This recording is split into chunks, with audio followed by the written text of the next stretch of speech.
வணக்கம் மக்களே. Story with சாயோட முதல் நாள், அதனால் முதல் திருக்குறளோடைய போகலாம். அகர முதல் எழுத்தெல்லாம் ஆதிபகவன் முதற்றே உலகு.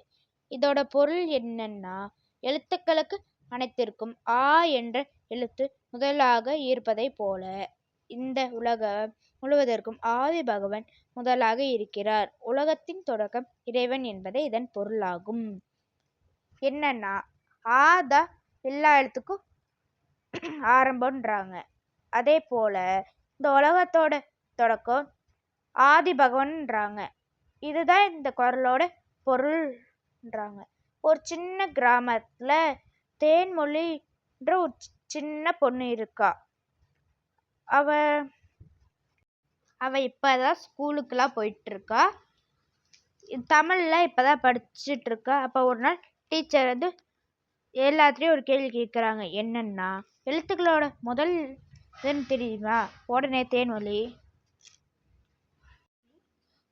அகரம் என்று சொன்னார். அப்போது டீச்சர் வந்து சிரிச்சாங்க. சிரிச்சுட்டே, அகரமே இல்லாத ஒரு வார்த்தையை ஒன்றால் சொல்ல முடியுமான்னு கேட்டாங்க. தேன்மொழி யோசிச்சுட்டே, என்னால் சொல்ல முடியாது டீச்சர்.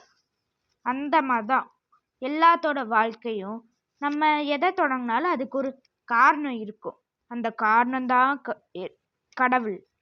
அந்த நாள்ல இருந்து தேன்மொழி எதை செஞ்சாலும் மனசுக்குள்ள ஒரு தாரக மந்திரமா வச்சுக்கிட்ட. முதலில் இறைவன், பிறகே என் முயற்சி. இதுதான் அவளோட வாழ்க்கைய ஒழுங்கா நம்பிக்கையுடன் நடங்க ஆரம்பிச்சுது. இப்போ இதோட அறக்கருத்தை பார்க்கலாமா? எல்லாத்துக்கும் எல்லா செயலுக்கும் ஒரு ஆரம்பம் இருக்கு. அதுதான் கடவுள். வாழ்க்கை பணிவுடன் தொடங்க வேண்டும். நன்றி, வணக்கம். இப்படிக்கு உங்கள் சாய். பிடிச்சிருந்தா லைக் பண்ணுங்க, சப்ஸ்கிரைப் பண்ணுங்க, ஷேரும் பண்ணுங்க.